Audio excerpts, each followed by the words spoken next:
Hola, mi nombre es María de los Ángeles Kep Salazar y estudio en la Escuela Normal Superior Federal de Campeche y curso el primer semestre en la licenciatura en Enseñanza y Aprendizaje de la Historia. Y el día de hoy vamos a hablar acerca de la cultura olmeca, primera cultura en florecer en Mesoamérica. En este día vamos a hablar acerca de la cultura olmeca. La cultura olmeca es la primera civilización en toda Mesoamérica. También es considerada como la cultura madre de todas las civilizaciones mesoamericanas. Representa una de las culturas más antiguas del continente americano, además de que se desarrolló en el primer periodo de Mesoamérica, o sea, durante el periodo preclásico. El año exacto en el que esta cultura comenzó no se tiene con tanta precisión. Muchos autores dicen que fue antes del 2500 a.C. y otros que fue en el 2500. Pero teniendo como punto de referencia el año 2500, vamos a decir que la cultura olmeca inició del año 2500 hasta el año 200 después de Cristo. Su religión desarrolló todos los temas importantes encontrados en los cultos posteriores. Tenían una religión politeísta. Gran número de sus dioses eran relacionados con la agricultura y otros elementos como el sol, el agua, los volcanes, animales, entre otros. El centro de su religión y culto es el jaguar y aparece representado en la iconografía olmeca. Hay muchos animales considerados dioses como el caimán, el sapo, entre otros reptiles de la zona. Normalmente aparecen mezclados entre ellos, cabezas de unos y cuerpos de otro, creando seres mitológicos. En ocasiones, para sus representaciones religiosas tienden a la abstracción, con lo cual no se debe exactamente qué pudo significar. Es una religión compleja, que no se ha conseguido descifrar aún, pero que se cree que pudo tener una doctrina aceptada por el pueblo para justificar, explicar y legitimar a los linajes gobernantes, las desigualdades sociales, las fuerzas sobrenaturales y establecer vínculos entre ellas y los gobernantes. La religión estaría institucionalizada con un cuerpo doctrinal y su panteón. De esta forma, también los líderes gubernamentales utilizan un símbolo de una figura animal para representarse.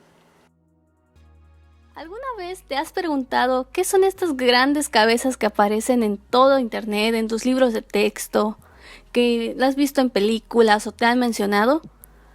Pues bien, el día de hoy te voy a explicar qué son estas cabezas, que comúnmente conocemos como cabezas olmecas, pero también son cabezas colosales. Las cabezas colosales o las cabezas olmecas son los rostros de los gobernantes que la civilización olmeca tuvo en sus diferentes periodos. También son esculturas muy grandes que pueden llegar a medir de 2 hasta 3 metros de alto y llegan a pesar 25 a 50 toneladas. En experimentos realizados puesto descubrimiento de estas cabezas, hay un experimento realizado de Vaughan en Francia, donde se necesitó de 250 hombres para poder mover una cabeza de aproximadamente unas 25 toneladas. En otro experimento en Indonesia, se necesitó de 350 hombres para mover una cabeza colosal. A lo cual hay mucha incertidumbre, muchas preguntas, muchas curiosidades sobre cómo antes estos pueblos olmecas podían mover cuesta arriba estas cabezas. Los olmecas tuvieron una gran ubicación en Mesoamérica, puesto que ellos se ubicaban siempre cerca de ríos o mares o lagunas, ya que este líquido era vital para su supervivencia. Los estados de Tabasco y Veracruz, como actualmente se conocen, fue la ubicación que los olmecas tuvieron, el lugar de su asentamiento y su florecimiento. Si bien, hablando de la economía que tenían los pueblos olmecas, podemos decir que la actividad económica de los olmecas era el comercio y la agricultura. Pudieron descubrir la agricultura y asentar grandes civilizaciones para sembrar sobre todo lo que es el maíz. Hablando de su sociedad, de su forma de vivir, de sus clases sociales, podemos decir que se formaron diversos grupos. El más numeroso se dedicaba a la producción agrícola, el segundo son los trabajadores del campo como artesanos, comerciantes y constructores, y el grupo más pequeño estaba integrado por los dirigentes sacerdotes quienes se dedicaban a las actividades religiosas. La organización política que los olmecas tenían es que se nombraban a gobernantes sacerdotes que controlaban la población y se encargaban de la distribución de los productos agrícolas. Ahora vamos a hablar de los 3 asentamientos más importantes que se dieron en la cultura olmeca. Comenzamos con San Lorenzo Tenochtitlán, que fue la capital olmeca que dominó un punto estratégico, lo que le permitió controlar a la comunicación en transporte terrestre y acuático. En tanto su extensión, podemos decir que se extendió sobre una gran isla tropical delimitada por los ríos navegables y grandes llanuras de inundación en la cuenca del río de Coatzacoalcos. Tuvo dos fases, la primera siendo la fase Ohichi y la segunda siendo la fase Bajío, que van del año 1500 a.C. al 1200. En tanto su población, se dice que entre el año 1200 y 850 a.C. se disparó el crecimiento poblacional.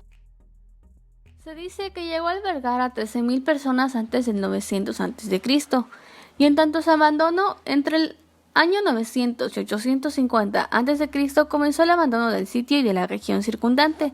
Es probable que factores como conflictos, enfermedades y cambios ambientales hayan contribuido a este proceso. La ciudad más importante es La Venta. Se desconoce el nombre prehispánico del lugar. La zona arqueológica adquiere su nombre por el hecho de que ahí se realizaba la venta de maderas preciosas a finales del siglo XIX y principios del siglo XX según la tradición oral. En tanto su florecimiento, es considerada una de las primeras ciudades del México antiguo. La región fue habitada desde al menos 5000 a.C. cuando se cultivaba maíz y yuca en el lugar. Su ambiente estaba rodeada por una extensa red de cuerpos de agua dulce y salada con abundante flora y fauna comestibles, al igual ricos suelos aluviales para la agricultura. Su arquitectura de esta región, ya que era el Golfo de México, por tanto no habían yacimientos de piedra, tenían una arquitectura de tierra y barro. Cuando hablamos de comercio y arte, podemos decir que importaron enormes moles de piedra de origen volcánico de Veracruz y Chiapas. También importaban otras piedras verdes de Oaxaca y Puebla. Estas las labraban en esculturas, algunas de las cuales llegan a pesar hasta 35 toneladas. El tema principal de la escultura olmeca es la figura humana, y en segundo término, las figuras compuestas que combinaban rasgos humanos con aquellos animales, creando imágenes fantásticas. Por último, tenemos a la ciudad de los Tres Zapotes, donde desde un principio tallaron cabezas colosales de basalto que obtenían en la Sierra de los Tuxtlas, donde se les daba la primera forma para ser transportada por cientos de personas al mando de especialistas en ingeniería hasta su destino final, en el cual se esculpían las facciones y los elementos del casco que iban a diferenciar de los demás. Su ocupación fue durante el formativo temprano, del 1300 al 1000 a.C. hasta el posclásico temprano del 900 al 1100 después de Cristo aproximadamente. Su ubicación se situaba en el llano del río Popoloapan y su arquitectura estaba formada a base de tierra, barro compactado y bloques de arsénico volcánica. Para finalizar, la cultura olmeca, a ser la madre de las culturas mesoamericanas, es la base de crecimiento y conocimientos de las posteriores culturas. Gracias a los olmecas se pudo tener vasto conocimiento para la fundación de las demás culturas en Mesoamérica.